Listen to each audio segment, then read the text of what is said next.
The summer of '89 had been exceptionally miserable. Rain had fallen almost without pause since mid-July, turning the Cascade Mountain trails into thick muck and pulling a dense gray shroud over the sky above the Cedar Ridge Ranger Station. Mark Delgado, my senior partner and mentor, and I sat in the duty room, which reeked of dampness, coffee, and wet uniforms.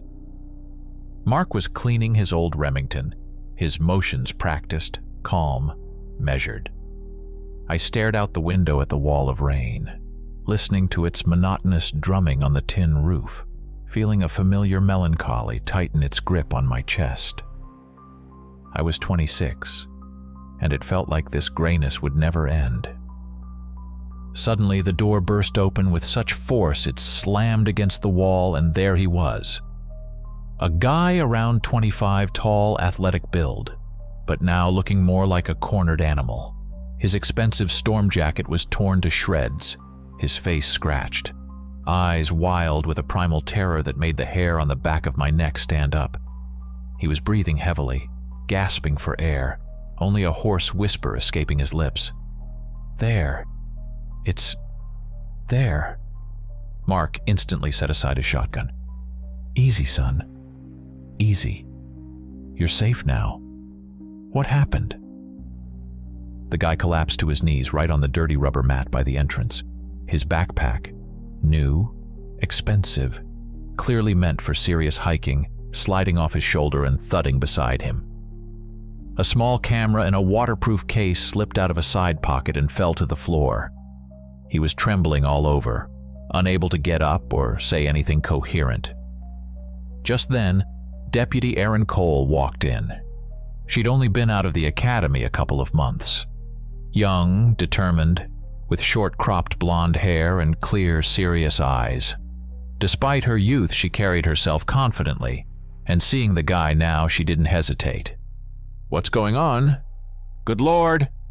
She rushed over to him, helping him up. "Mark, Nick, help me get him seated." Together, we half-carried, half-dragged the trembling guy onto the squeaky couch against the wall. Erin got a blanket from the first aid kit and some smelling salts. The sharp scent made the guy flinch and cough, but his gaze became slightly more focused. "Water," he rasped. I brought him a glass of water from the cooler. He drained it in one go, his fingers shaking so badly that water spilled down his chin. "My name? Tyler Reeves," he finally managed. They're out there. It took them..." "Who took them, Tyler? Who?" Erin asked gently, steadying his shoulders. "I don't know. Huge, dark, like a shadow." He started shaking again. Meanwhile, Mark was examining Tyler's backpack. Attached to the flap in a plastic sleeve was a photograph. Tyler and two others, a smiling girl of Asian descent and a guy with a slightly wild, enthusiastic look, posing against the backdrop of some peak. "Your friends?" Mark asked, showing him the photo.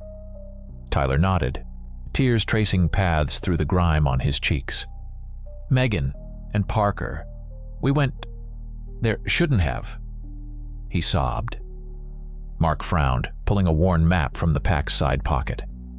A spot was marked with a red X, a spot far off the official Pacific Crest Trail, in an area designated on maps as Whisper Glen, a place even we rangers tried to avoid unless absolutely necessary, officially because of frequent landslides.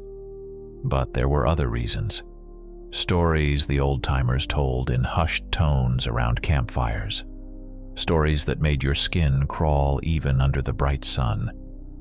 And now, rain was pouring, dusk was falling, and the guy on the couch was trembling with terror, babbling about a shadow that took his friends. I felt a chill run down my spine. This August was promising to get even worse.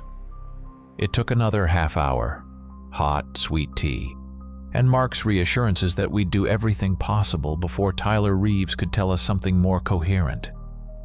He sat wrapped in a blanket, still shivering, but his eyes held less madness, more shock and despair.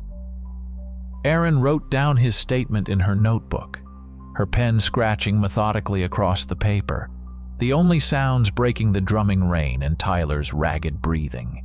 "We were hiking the Pacific Crest Trail," he began in a hollow voice. "Parker. He was always into legends, urban myths, you know.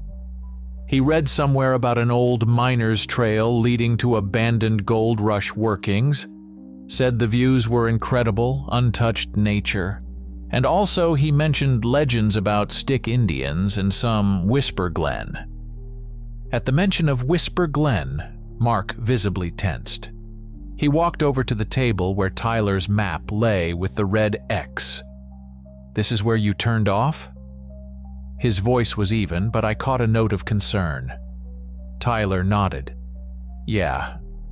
Parker swore he knew a shortcut. "Megan. She's a biologist, an enthusiast, collecting moss and lichen samples. She was interested in seeing an untouched area too. I'm a photographer.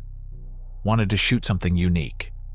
We decided to leave the main trail for just a day or two." His voice broke. What idiots we were. "Tyler, what exactly happened? What did you see?" Erin asked gently but persistently. "At first, everything was fine." Tyler rubbed his temples. "Well, almost. The place is strange. Quiet enough to make your ears ring. Fog settles even during the day, clings to the trees like spider webs, and the smells. Sometimes it smelled like damp earth and pine, and sometimes like rot. A sweetish, nauseating kind. Parker joked it was the spirit of old miners wandering. Then, yesterday evening, we made camp near an old, dilapidated cabin." "A cabin?" Mark interjected. "There's a cabin out there?" "Yeah, log cabin. Totally run down. Inside, someone had burned a figure onto the wall. Creepy. Tall, with branches for antlers." My heart skipped a beat. I remembered the old carved mask the previous sheriff, an Indian man, had left at the station before retiring. It depicted a similar creature, and the note inside, "Copper holds back the void." I'd always dismissed it as folklore. "What happened next, Tyler?" My voice sounded hoarse. At night, the sounds started. First rustling, twigs snapping. We thought it was an animal. Parker went out with a flashlight to check, and didn't come back. We called him, yelled. Silence was the only answer. And then we heard his voice, calling us, asking for help. But the voice was wrong. Mechanical, distorted, like it was being mimicked. Tyler started shaking violently again. Megan got scared, said it was a trap. We huddled in the tent. And then it came. I didn't see it clearly. Just a shadow, huge, gliding between the trees. It ripped the tent open like paper. I heard Megan scream, and I ran. Just ran blindly through bushes, over rocks. I ran all night and all day until I saw the lights of your station.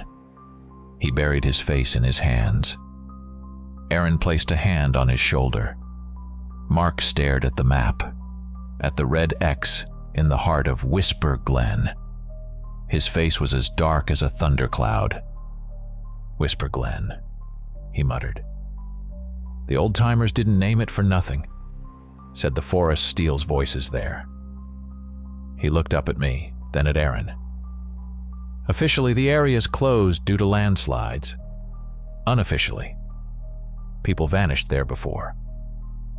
Back in my grandfather's time. So we're going, Aaron said firmly, though I saw a shadow of fear in her eyes. We're going, Mark confirmed, his gaze leaving no room for doubt. He was the senior ranger, knew these mountains like the back of his hand, and he wouldn't leave people in trouble, no matter the legends. I nodded, feeling a cold lump form in my throat. We were going to Whisper Glen, to the place Tyler Reeves had fled, half dead with terror. to the place where a shadow with antlers steals voices and takes people. And the rain outside continued its drumming, like a funeral march. Gearing up didn't take long. Standard kit for a mountain search and rescue. First aid kit, ropes, powerful flashlights, extra food and water, signal flares. Mark took his trusty Remington 870, loaded with buckshot perfect for grizzly or cougar, but I wasn't sure it would help against a shadow. Erin secured her service point .38 revolver standard issue for the Skamania County Sheriff's Department to her belt. I tucked a heavy hunting knife into my waistband and checked the radio. We loaded everything into the old but reliable police Ford pickup, a four-wheel drive beast capable of going where a car would have long given up. We left Tyler at the station under the care of the dispatcher, an older woman named Martha, who'd worked here longer than I'd been alive. She knew how to make strong coffee and calm down terrified tourists. Tyler needed both right now. The rain had eased slightly into a tedious drizzle, but the fog, conversely, had thickened, especially as we began climbing the switchbacks into the mountains. The pickup's engine roared, wheels churned through mud, and the wipers barely kept up with the curtain of water and fog on the windshield. We drove in silence. Mark was behind the wheel, focused, his knuckles white on the steering wheel. Erin sat beside him, studying the map, illuminating it with a small flashlight. I sat in the back, gazing out the side window at the passing silhouettes of giant Douglas firs and cedars, shrouded in the gray haze. The atmosphere in the cab was heavy, oppressive. The higher we climbed, the stronger the irrational sense of anxiety grew. The air felt thick, heavy. The forest outside, usually majestic and calm, now looked sinister, like a lurking predator. About an hour into the drive, we saw it. On the shoulder of the road, under a sprawling fir tree, lay a deer, or rather, what was left of it. The sight was nauseating.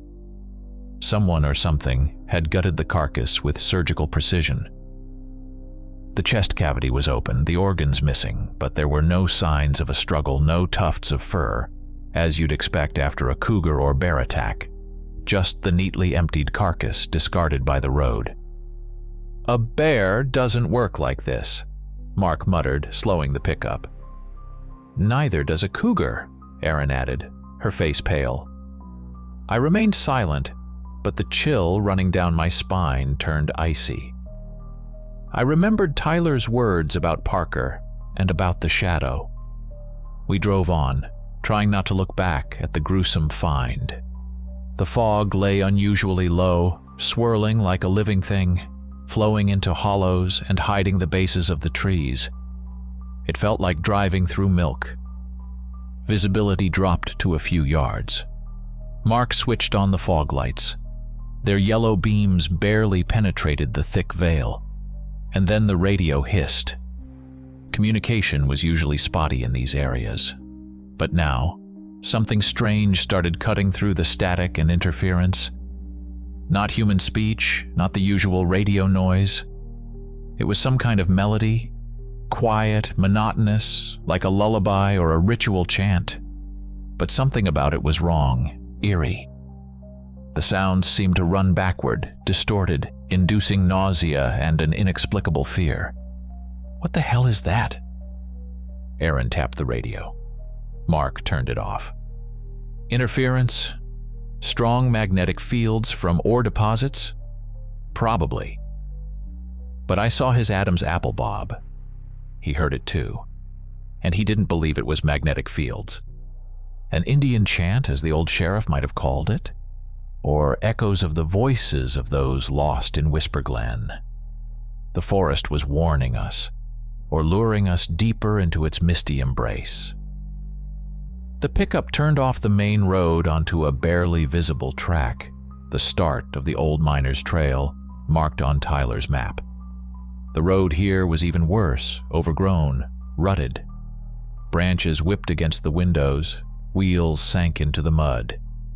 We crawled slowly forward, into the very heart of the fog and fear. The cabin Tyler mentioned wasn't far now, and I felt it in my gut. Nothing good awaited us there. The pickup couldn't go any further. The trail had become a narrow, rain-washed track littered with fallen branches and rocks. We had to leave the truck and proceed on foot. Dusk was falling fast, transforming the forest into a realm of shadows and indistinct silhouettes. The fog grew even denser, visibility no more than 10 steps. We walked single file. Mark in front, clearing a path through the wet underbrush with a machete. Then Erin, gripping her flashlight, and me bringing up the rear, constantly glancing back, listening to the oppressive silence. The air was heavy, smelling of decaying leaves, damp earth, and something else. That same sweetish, rotten scent Tyler had described. It came and went, as if someone invisible was passing close by. The flashlight snatched tree trunks from the darkness, covered in moss and lichens like scabs, low-hanging branches dripping heavy, cold drops. The silence was almost absolute, broken only by our breathing, the squelch of boots in mud, and the dripping water. No birds, no insects, not the slightest breeze, as if the forest itself was holding its breath. And then Mark's flashlight beam hit something dark, massive, almost blending into the surrounding gloom. The cabin. It looked even worse than I'd expected. Built from huge logs, blackened by time and damp, it leaned precariously to one side.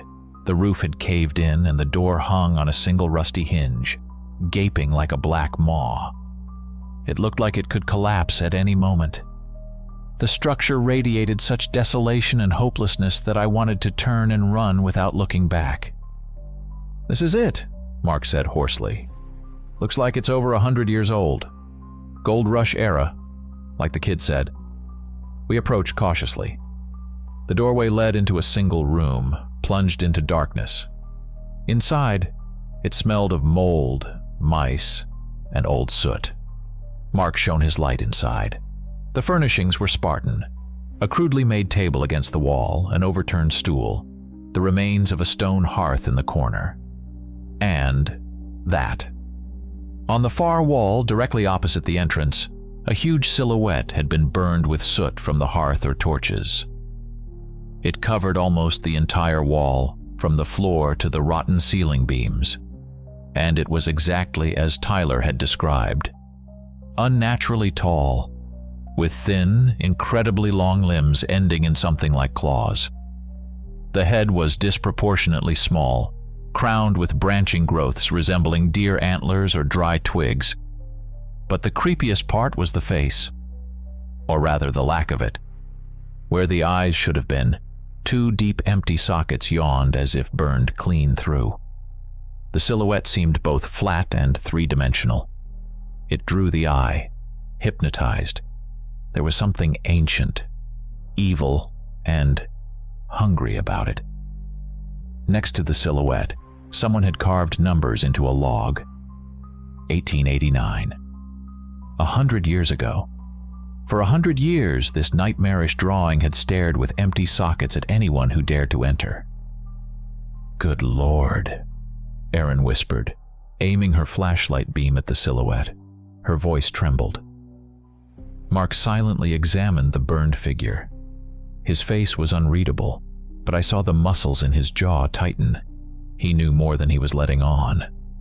Those legends he'd heard from his grandfather were now taking on a terrifying material form on the wall of the abandoned cabin. I stepped closer to the wall.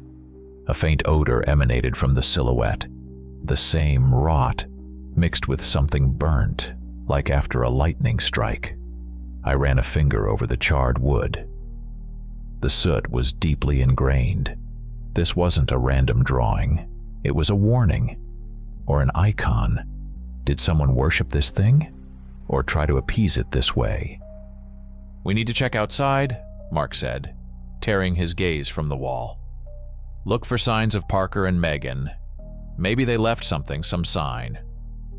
We exited the cabin, leaving behind the oppressive atmosphere and the eerie silhouette watching our backs with its empty sockets. Outside, the fog had become even thicker, turning the forest into a labyrinth of gray shadows. We turned on all our flashlights, their beams barely piercing the dense veil. We began our search, moving slowly around the cabin, illuminating the ground, bushes, tree trunks, looking for signs of a struggle, scraps of clothing, anything. But we found only wet leaves, rotting branches, and the oppressive silence.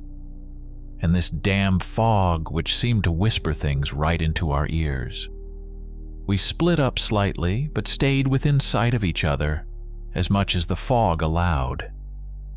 Mark went left of the cabin, Aaron right, while I stayed to search the small clearing in front. Our flashlight beams danced across wet bushes and tree trunks, snatching distorted shadows from the gloom.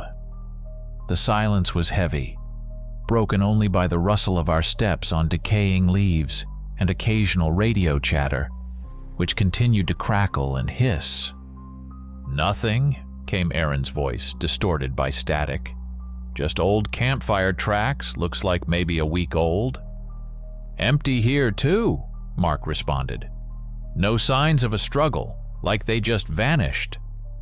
I methodically swept my flashlight beam across the ground. Mud, last year's leaves, a couple of rusty tin cans, traces of rare tourists or hunters who had wandered here before the area was completely closed off. Suddenly, the beam caught something unnatural. Several broken branches on a bush, leading into a dense thicket of young firs slightly off the clearing, as if someone had crashed through them. "Mark, Aaron, over here!" I called into the radio. "Think I found something." They were beside me in minutes. We cautiously moved along the trail of broken branches, pushing aside the wet, prickly fir boughs. The rotten smell intensified here, mixed with another scent. The metallic, sweetish smell of blood. My heart pounded faster. About 10 yards in, the thicket opened up, and we saw him. Parker Diaz lay on his back, arms flung wide, staring with unseeing eyes at the foggy sky. What had been done to him was beyond comprehension. The left side of his face simply wasn't there, as if someone had struck him with monstrous force using a huge, blunt object, turning bone and flesh into a bloody mess. But that wasn't the worst part. His jacket and shirt were torn open, exposing his chest cavity. It had been opened. Ribs jutted out like gnawed bones, and inside was emptiness. No lungs, no heart, no other organs. Everything had been cleaned out, right down to the spine, which gleamed white deep within the wound with a horrible, stark brightness. There was no pool of blood around the body, just a few dark stains on the ground as if it had been carefully collected. Erin let out a choked gasp and turned away, covering her mouth. Her face turned white as a sheet. Even Mark, who had seen plenty of horrific things in his career, recoiled, his face contorted with disgust and horror. I stood rooted to the spot, unable to look away from the nightmarish scene. This wasn't an animal. No predator was capable of this. This was something else. Something methodical, cold, and unimaginably cruel. Mark knelt beside the body, careful not to touch it. His gaze was fixed on the ravaged chest cavity. He slowly raised his head, looked at me, then at Erin. His lips were pressed into a thin line. "Hollow Walker," he whispered, so quietly I barely heard him over the pounding in my ears. The name hung in the cold, foggy air, imbuing it with a new, chilling meaning. It wasn't just an old wives' tale anymore, not just a creepy silhouette on a cabin wall. It was real. A brutal, hungry reality that left behind this, the hollowed-out body of Parker Diaz, the lover of urban legends, who had found what he sought, and paid a terrible price. "It feeds on them?" Erin forced out, still not looking at the body. "Not just flesh, Mark's voice was hollow. "Legends say it takes the soul, leaves an empty shell. Hollow, we couldn't take the body. It was too dangerous and pointless right now. Our main task was to find Megan Chen and get out of here as fast as possible, if she was still alive." The thought struck my mind like an ice shard. "We need to head back to the cabin," I said, finally tearing my eyes away from Parker. "It's safer to wait for dawn there, if safe even applies here." Mark nodded. Erin, still pale but regaining her composure, agreed. We left Parker lying under the shroud of fog and furs, a gruesome monument to our intrusion into the forbidden lands of Whisper Glen. The walk back to the cabin seemed twice as long. Every rustle, every shadow made us jump. We knew it was somewhere nearby. Watching, waiting, and it was hungry. Back in the cabin, we felt slightly safer, though it was pure illusion. The flimsy walls and collapsed roof were unlikely protection against whatever lurked outside. Mark propped the shaky door shut with a heavy log found inside. Erin checked her revolver, clicking the cylinder. I put my pack against the wall and took out the most powerful flashlight, placing it on the table to illuminate the entrance. We sat in oppressive silence, listening to the sounds outside. The rain intensified again, drumming on the remnants of the roof. The wind howled through the gaps between the logs, creating an eerie melody. Fog peeked through the doorway and the few cracks in the walls like pale, disembodied fingers. The smell of dampness and rot seemed even stronger. About an hour passed. The tension mounted. We barely spoke, afraid to break the fragile semblance of calm. Mark sat on the overturned stool, the Remington across his knees, his gaze heavy, fixed on the darkness beyond the door. Erin paced like a caged animal, stopping now by the wall with the terrifying silhouette, now by the doorway. I tried to focus, to banish the images of Parker's mutilated body, but they kept resurfacing, and then we heard it. Quietly at first, barely audible over the rain and wind. A muffled woman's cry. It came from the woods, from the direction where we'd found Parker's body. The crying grew louder, interspersed with words. "Help me. Please. I'm here. I'm so cold. Help me." It was Megan Chen's voice. Recognizable, though distorted by distance and fear. Erin froze by the doorway, listening. Her face showed a mix of hope and horror. "It's her. Megan. She's alive." She grabbed her flashlight and stepped toward the exit. "We have to go." "Stop!" Mark barked, jumping to his feet. He grabbed Erin's arm, holding her back. "It's a trap, Erin. Remember what Tyler said. It mimics voices." "But what if it really is her? What if she needs help? We can't just sit here." Erin's eyes flashed. She was young, driven to save people. And the thought of Megan potentially alive and suffering nearby was unbearable for her. "It's not her," I said firmly, getting up. At that moment I caught it again. The sharp, nauseating smell of decay and rot, mixed with an ozone freshness, like after a thunderstorm. It came from the doorway, growing stronger. The Hollow Walker's sign. It was close, very close, trying to lure us out one by one. "It's here, right outside," using her voice to split us up. The crying outside grew louder, more desperate. "Nick, Mark, help me, I'm scared, please." The voice was a perfect imitation of Megan's. It tore at the soul. Erin hesitated, her hand on the grip of her revolver. The struggle between professional duty, human compassion, and chilling terror played out on her face. "Erin, listen," Mark said quietly but insistently. "We'll find her, but not like this, not by falling for its tricks. If we go out now, especially one by one, we'll all die, like Parker." The crying abruptly stopped. Silence fell, even more oppressive than before.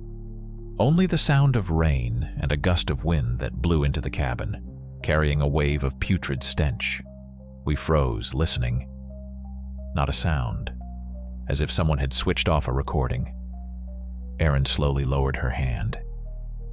"Okay," she whispered, stepping back from the door. "Okay, what do we do?" "Wait," Mark replied, sitting down again and tightening his grip on the shotgun. "Wait for dawn, and hope this thing fears the light. In the meantime, we need to try and learn more about it. Maybe there's something else in this cabin besides that creepy drawing." He nodded towards the hearth and the old junk scattered on the floor. Perhaps somewhere here lay a key to understanding what we were facing and how to fight it, if fighting it was even possible. Megan's voice was gone, but her silent presence was felt in the woods as strongly as the presence of the one who had stolen her voice. While Mark carefully inspected the flimsy door and the cracks in the walls, as if expecting an attack at any second, Erin and I started searching the cabin. It wasn't pleasant work.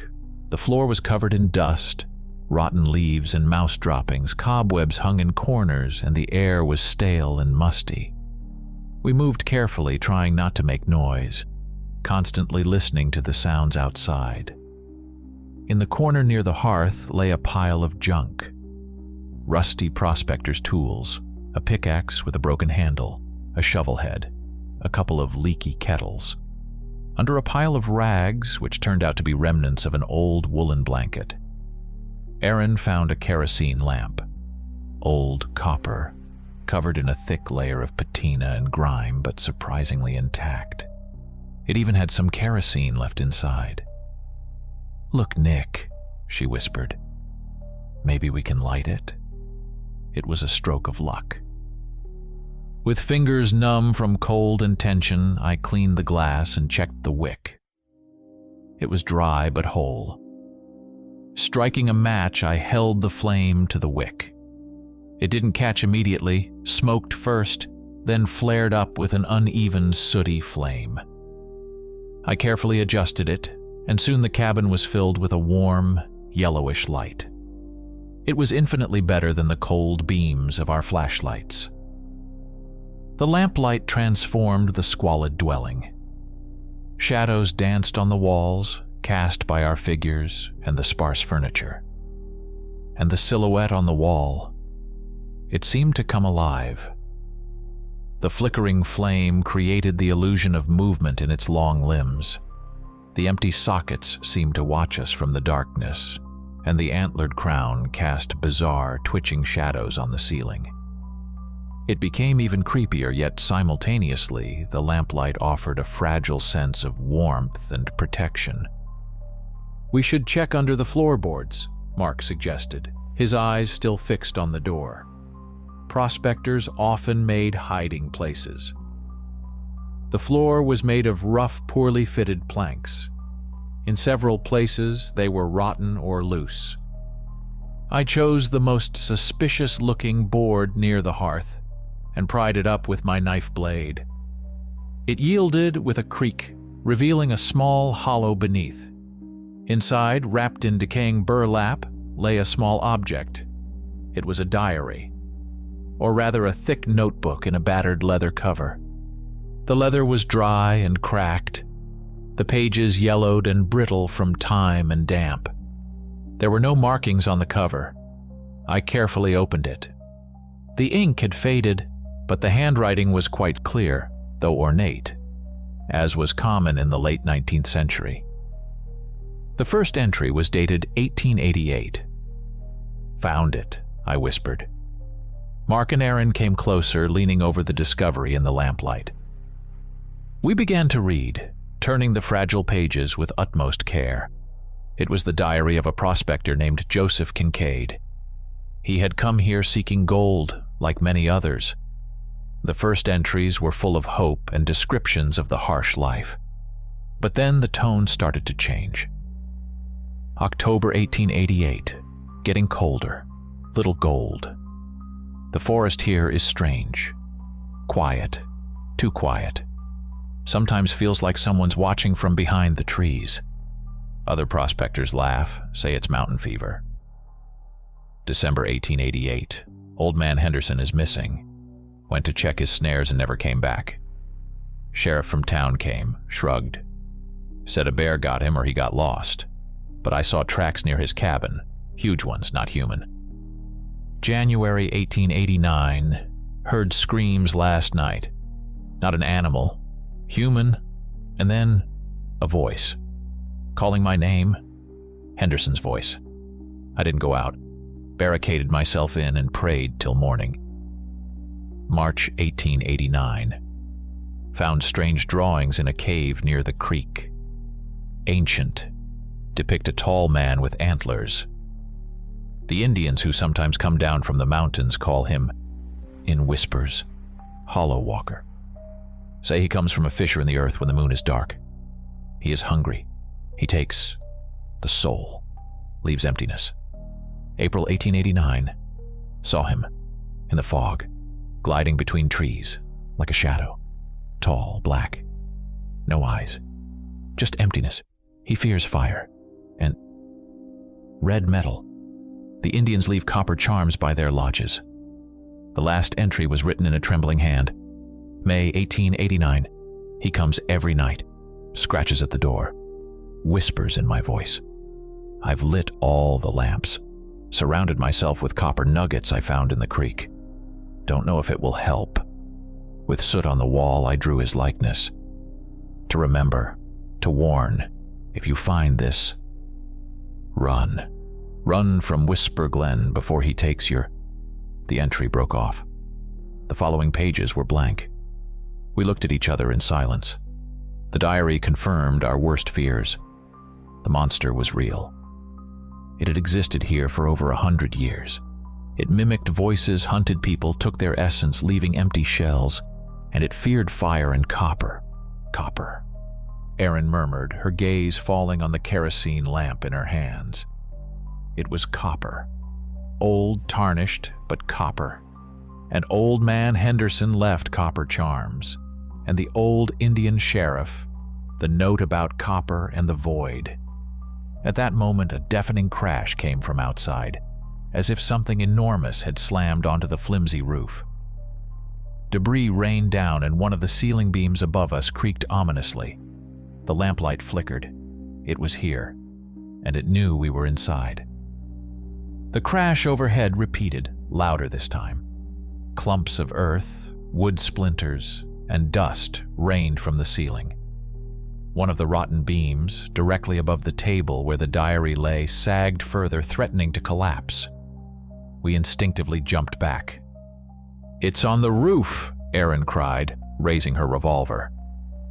Mark was already standing with his shotgun ready, aiming at the ceiling. "More light! Don't let the lamp go out!" But it was too late. The next second, the beam gave way. With a deafening crack, it broke, and through the hole torn in the roof, shrouded in dust and fog, it crashed into the cabin. I didn't get a clear look. It was a fleeting, disjointed shadow, a mass of long, bony limbs covered in something dark, like bark or scorched skin. It moved with unnatural, jerky speed, landing on the floor with a heavy thud that made the floorboards shudder. The antlered silhouette momentarily blocked the lamplight, and I saw the empty sockets where darkness swirled. Before we could react, the creature lunged at Mark. A long arm like a tree branch whipped through the air.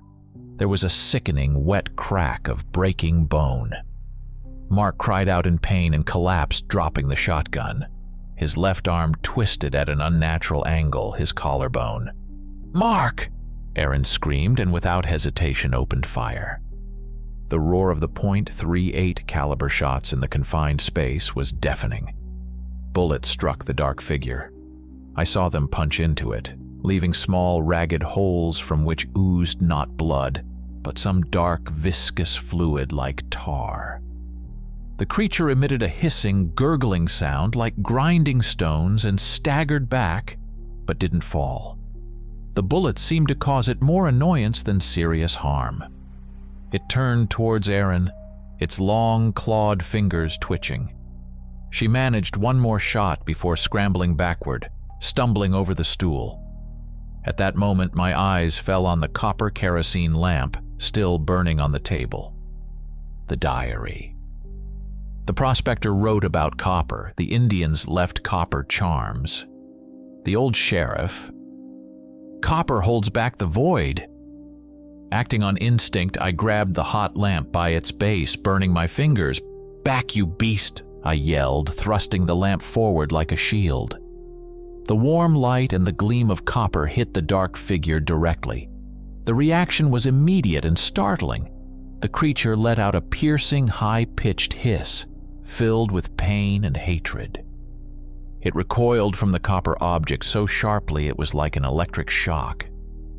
The empty socket seemed to focus on the lamp, on this source of hated metal and light.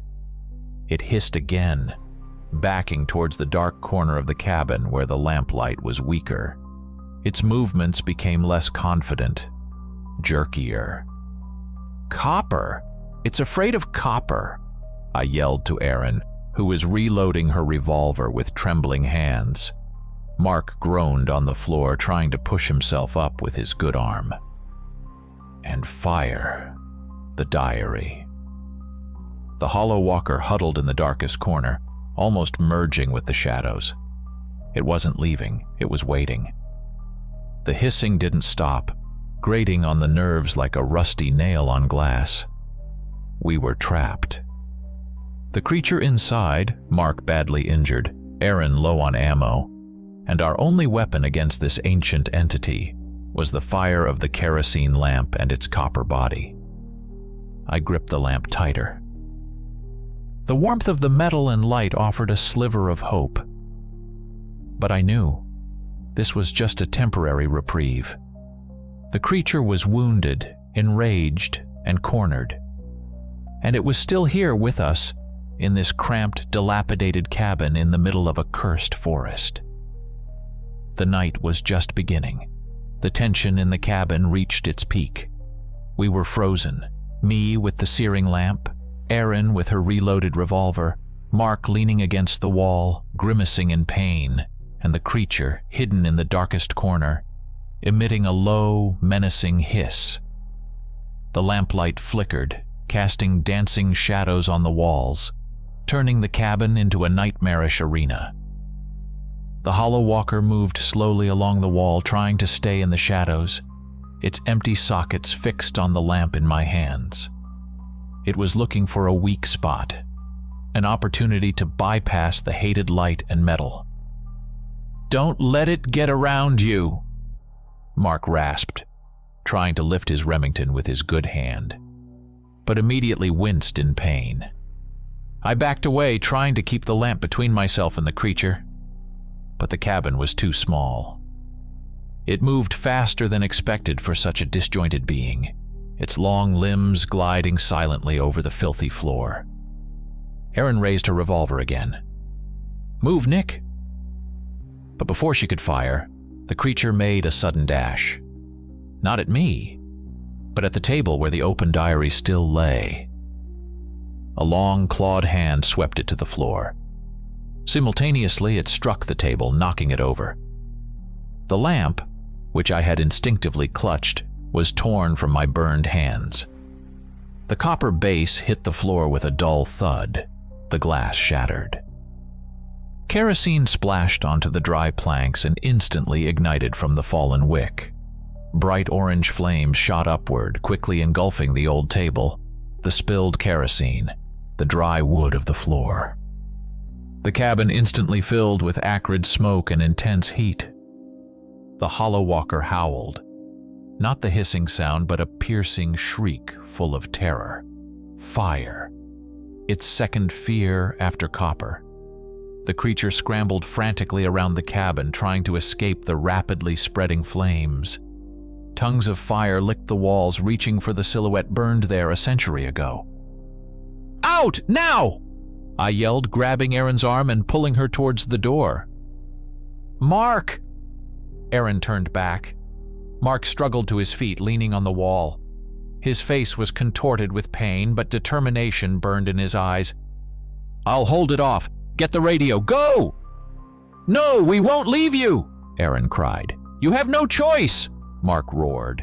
He picked up his shotgun with his good hand. "The fire scared it, but it'll be back! Run! That's an order!" Flames already engulfed half the cabin. The heat was unbearable. Smoke stung our eyes. The hollow walker, whining and hissing, darted near the far wall, cut off from the exit by the fire. Mark stepped towards the doorway, blocking the creature's path. He turned to us, and for a moment a sad smile flickered across his face. "Nick, look after Erin. And tell my wife." "Mark, no!" I started towards him, but he pushed me back with his good shoulder. "Go! Live, Sully!" A fresh howl came from the creature inside. It was likely trying to break through the fire. Mark turned to face the blazing cabin, raising his shotgun. Erin grabbed my arm. "Nick, he's right. We have to go!" I snatched Mark's radio lying near the door. The last thing I saw before Erin pulled me outside was the silhouette of Mark Delgado, standing at the threshold of the burning cabin, ready to meet his fate to give us a chance. We stumbled out into the cold rain. Fire erupted from the windows and the hole in the cabin roof, illuminating the foggy forest with a gruesome, bloody light. From inside came the boom of shotgun blasts, the furious roar of the hollow walker, and the crackle of burning wood. Then, the deafening crash of the collapsing roof, and silence.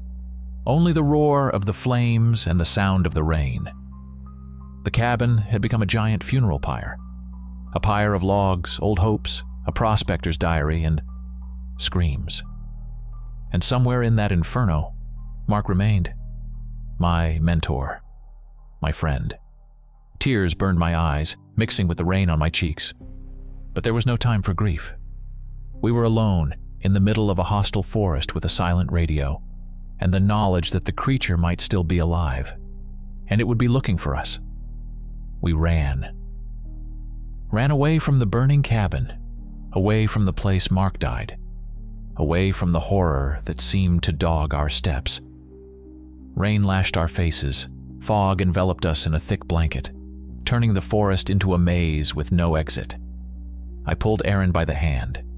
She stumbled but kept up, her breathing ragged, but she gritted her teeth and ran. In my other hand, I clutched Mark's radio. Damn it. I stopped for a moment, trying to raise the station.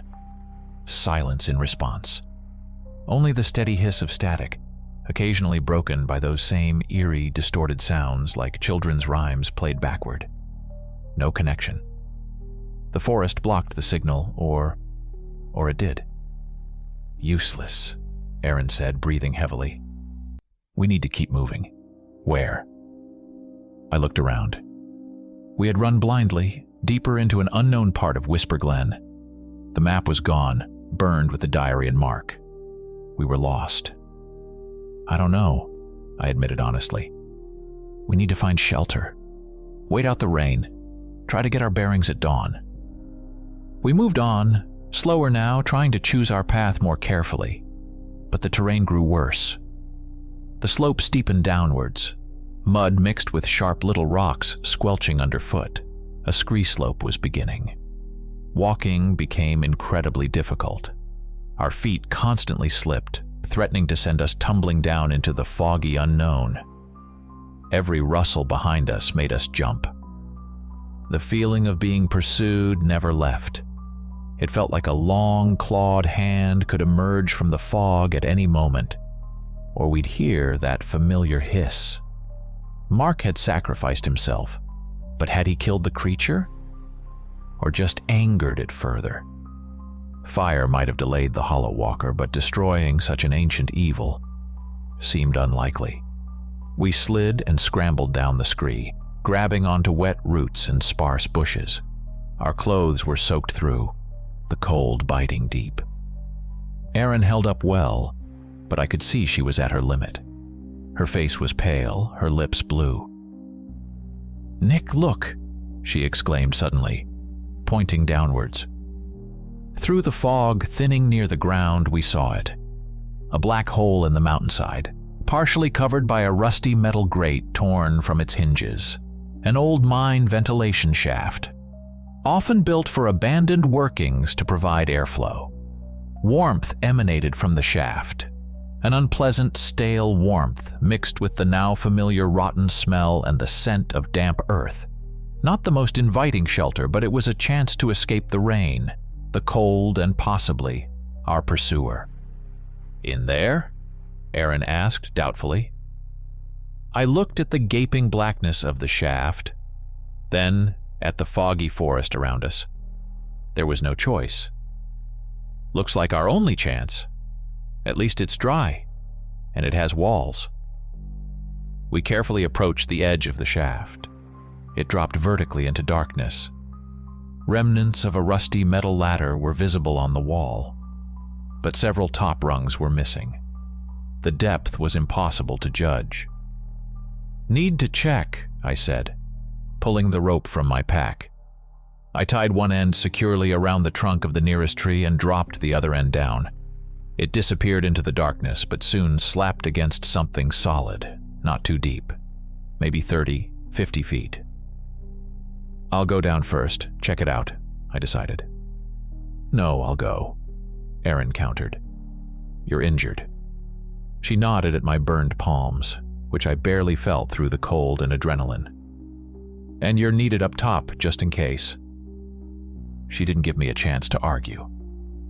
Confidently securing the rope around herself, checking the knot, she swung her legs over the edge and began her descent, bracing her feet against the shaft wall and hand-over-handing the rope. A minute later, her flashlight blinked from below. "Clear! Come on down!" Her voice echoed up, distorted. I secured the radio to my belt, slung my pack over my back, and started down after Aaron. The shaft walls were damp, slippery, smelling of mold and something else. Something ancient and sinister. The warm, rotten air rose from below, enveloping me in unpleasant stuffiness.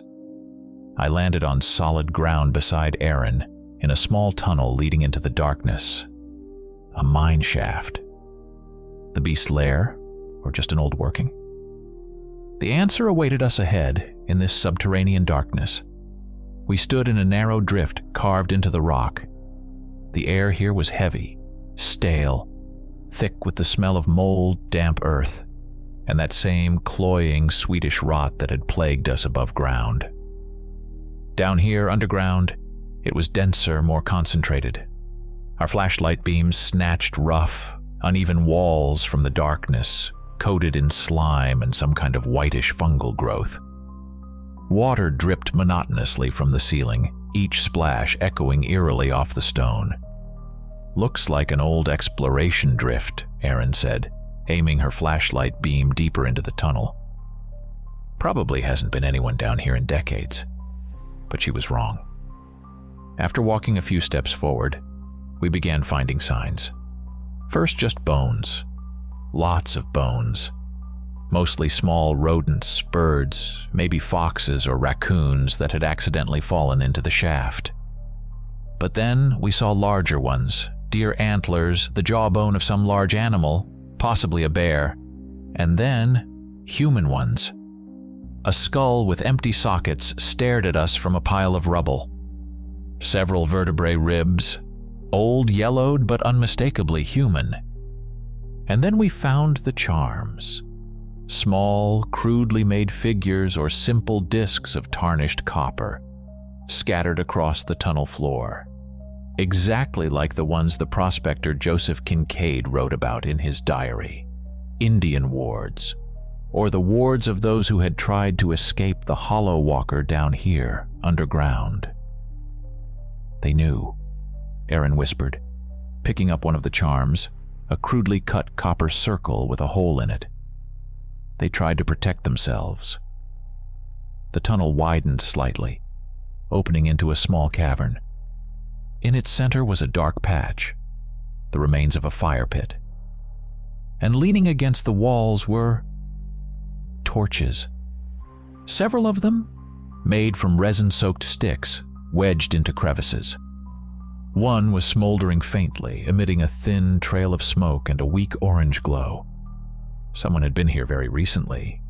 Or had the torches burned for a very long time? It's like an altar. Aaron's voice trembled. The bones, the copper charms, the smoldering torch, it all created a sinister picture of an ancient ritual site. A place of sacrifice? Or a lair? Just then, Aaron's flashlight beam caught movement at the far end of the cavern.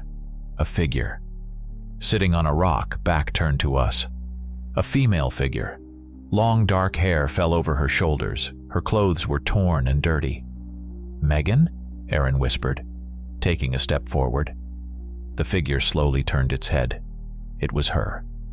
Megan Chen. But this wasn't the smiling girl from the photo on Tyler's pack. Her skin had taken on an unhealthy grayish-blue hue, like a drowning victim's. Her eyes were wide open but empty, lifeless, pupils unnaturally dilated. The fingers of her hands resting on her knees seemed longer than normal, with pointed, darkened nails. She looked at us without expression, as if we were part of the stone wall. "Megan, oh my God, Megan, you're alive!" Aaron rushed towards her. "Stop!" I yelled, but it was too late.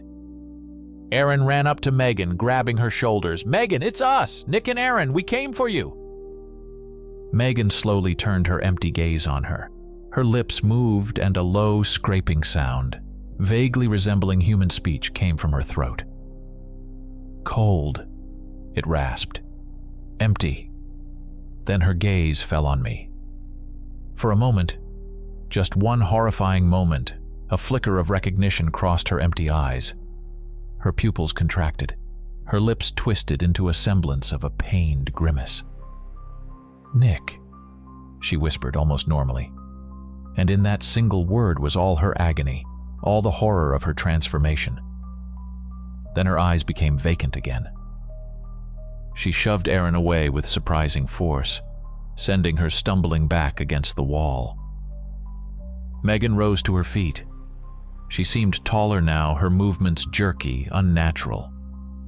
She took a step towards us, and I saw sharp ribs protruding under her torn jacket, as if her body had begun to wither, to stretch. The process of turning, perhaps spoken of in legends, was nearly complete. She was no longer Megan Chen.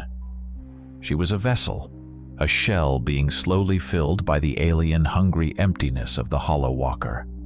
Aaron scrambled to her feet, her hand darting to her revolver. "Megan, no!" I faced a terrible choice. Saving her was impossible now. Leaving her here meant allowing the transformation to complete, condemning her to an eternal existence as the monster's puppet. Or end her suffering, and eliminate a potential threat. Megan's pained voice still echoed in my ears. "Nick." I looked at Aaron, at her pale, determined face, her hand on the revolver. Then at the creature that had once been Megan Chen, now slowly advancing towards us, dragging its feet, making quiet, gurgling sounds. The decision was agonizing, but the only right one. "Aaron! Back!" I yelled, pushing her behind me out of the cavern and back into the narrow drift. The creature that was Megan stopped at the edge of our flashlight beams, its empty eyes watching us. "But Nick, we can't just..." Aaron began, but I cut her off. "The Megan we're looking for is gone," I said harshly, trying to hide my own pain. "That's not her anymore. We can't help her, but we can stop this." My gaze fell on the smoldering torch in the center of the cavern, the scattered bones, the copper charms. And then I remembered. The geologist's cache. They had done exploration work here years ago, drilling test holes. Mark had once mentioned they left a small stash of equipment and explosives somewhere in the old tunnels, not far from Whisper Glen. It was a chance. Risky, insane, but a chance. "We need to find the geologist cache," I told Aaron. "Mark said it was somewhere around here, in the old workings. There should be dynamite." Aaron looked at me with horror and understanding. You want to collapse the mine? Seal it. Bury this thing here along with its victims. It's the only way to make sure it doesn't take anyone else. I nodded towards the cavern where Megan's figure stood frozen. And maybe set her free. We moved down the drift, leaving the cavern behind. The creature didn't follow, as if held back by some invisible boundary or perhaps awaiting its master's arrival. We walked quickly, shining our lights into side tunnels and old stopes. The mines were a true labyrinth, but I remembered the general direction Mark had pointed out on an old map of the area, and we found it. In a dead-end tunnel behind a rockfall was the small cache. Several crates of tools, cans of fuel, and yes, several wooden boxes marked dynamite. Old, possibly damp, but dynamite. Coils of fuse and detonators lay nearby. Work fast, I ordered. We hauled several of the heaviest crates back to the main drift leading to the ventilation shaft and the cavern with Megan. I measured out enough fuse to light it and have time to climb out. While I prepared the charge, connecting the dynamite sticks and inserting detonators, Erin stood guard, shining her flashlight down the passage towards the cavern. "Nick, it's coming," she whispered after a few minutes. I turned. At the far end of the drift, where it turned towards the cavern, a silhouette appeared. Not Megan. This one was much taller, thinner, with the recognizable antlers on its head. The Hollow Walker. It moved slowly but relentlessly, its shadow dancing on the walls in our flashlight beams. The hissing we'd heard in the cabin now echoed through the tunnels, amplified many times over.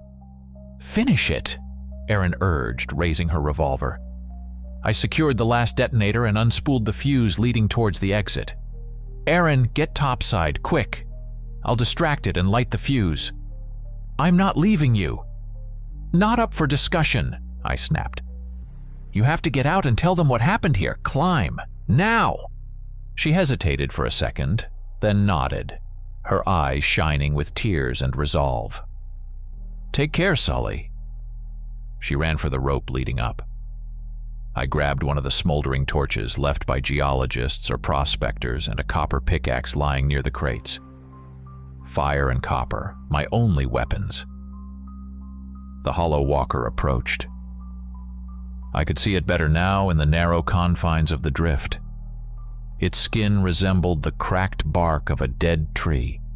Its limbs moved at unnatural angles, and the empty sockets drew the gaze, promising oblivion. The hissing deepened into a low, guttural growl. I thrust the torch and the copper pickaxe out in front of me. The creature stopped, hissing louder at the sight of the fire and gleaming metal. It was afraid. But hunger and rage were stronger than fear. "Come on, you bastard," I yelled, taking a step towards it. "Try and take me!" The creature let out a piercing shriek and lunged. I jumped aside, swinging the torch. Fire licked the dark figure. It howled in pain and recoiled. I struck its outstretched arm with the copper pickaxe. There was a dry crack and the creature hissed again, retreating a step. I heard Erin make it to the top. Good. Now it was my turn. While the Hollow Walker hesitated for a moment, I touched the torch to the end of the Bickford fuse. It hissed, sparking brightly, and the flame raced along it towards the dynamite charge. "Goodbye, beast!" I yelled and scrambled for the rope. The Hollow Walker lunged after me with a roar. I grabbed the rope, searing my already injured palms, and started climbing as fast as I could. The creature was at the base of the shaft, its long fingers scraping against the rock, trying to reach my feet.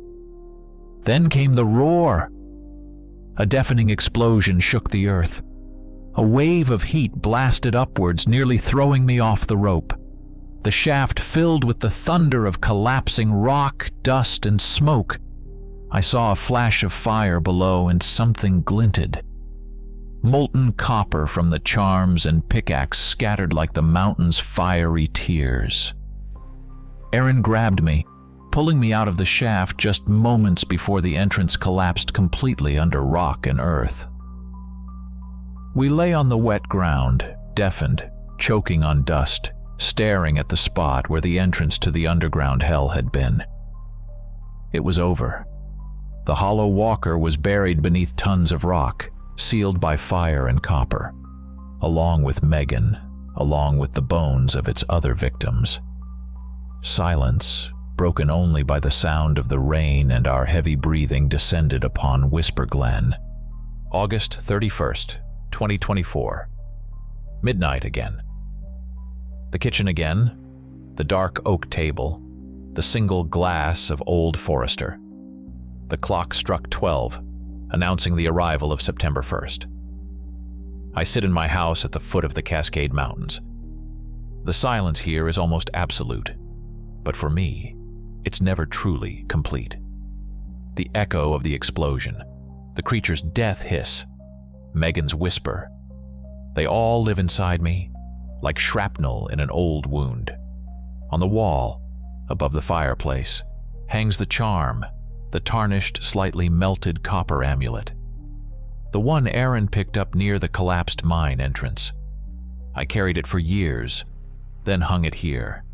A reminder, a warning. I raise the glass.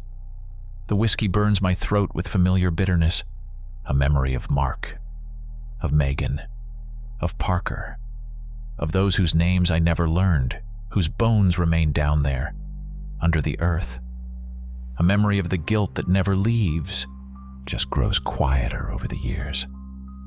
I set the empty glass on the table and turn off the kitchen light. The moon peers through the window, bathing the room in ghostly light. The shadows of the pines outside still look like clawed hands. Silence. And then, barely audible, almost at the edge of hearing, a whisper, a woman's whisper, light as a breath of wind. "Thank you, Nick." Megan's voice, or just my imagination, weary from 35 years of memories? I don't know. But for the first time in 35 years, there's no pain in that whisper. Only peace. Release. I look out the window, at the dark tree trunks standing guard at the foot of the mountains. For a fleeting moment, I think I see an elongated, disjointed shadow with horned outlines flicker among them. It freezes for a fraction of a second, as if peering into my window, then dissolves, melting away without a trace as the first timid ray of pre-dawn sun touches the peaks of the Cascades. Did it survive? Is it still hiding out there, in deep fissures and foggy valleys? Or is it just my own demons refusing to let me go? I don't know. But I know one thing. As long as these mountains stand, as long as the wind whispers through the pines, vigilance is required, because the void is always hungry, and it knows how to wait.